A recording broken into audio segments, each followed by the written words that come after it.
Jose Orozco and Vanessa Terrones live in National City. They're in love and hope to get married, but it is where they live that also keeps them together. They live inside one of these storm drains near the banks of the Sweetwater River. We've been there for a couple months. What's it like? It is hell. It's some place that I wouldn't like to be, but it's the only place that I can be instead of being under a tree or in the jungle, which they call right here. Outreach workers with the Alpha Project visit this neighborhood near Sweetwater Road and 2nd Avenue about 2 to 3 times a week. There are 2 encampments in the area, the Jungles, nicknamed for the grove of tangled trees at the riverbank, and there's this, what the Alpha Project calls the tunnels. We follow Kane Mariscal and Q McSwain into the yawning maw of one tunnel. The first thing we see, crude sleeping quarters built out of cardboard.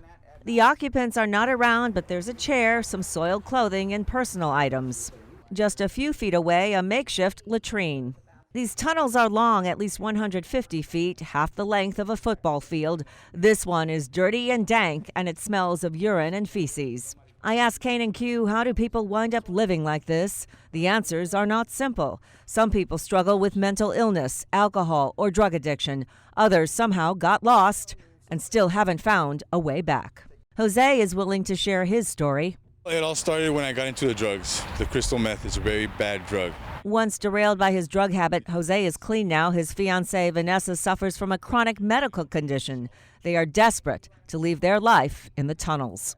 It's safe, but it's depressing because you're in a tunnel. It's not like having your own home. You know, it's very depressing. It's just like you don't know. Water home. Even in broad daylight, these tunnels are almost pitch black. This is where Jose and Vanessa sleep every night. In a heavy rain, there is nothing to prevent rocks, boulders, glass, and other debris from shooting through these storm drains and washing everything and everyone away. They can drown. The water comes in from all parts of the city.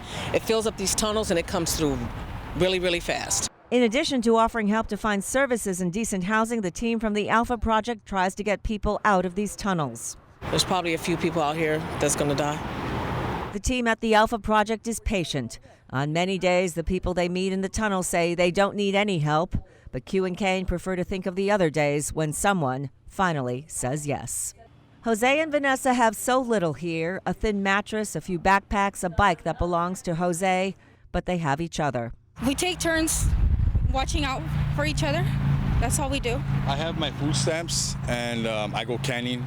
You know, I pick cans every day in the morning, and that's how we meet our needs. We last saw Jose and Vanessa walking over this bridge, still hopeful that someday they will reach that light at the end of a long tunnel. We want our life back, basically.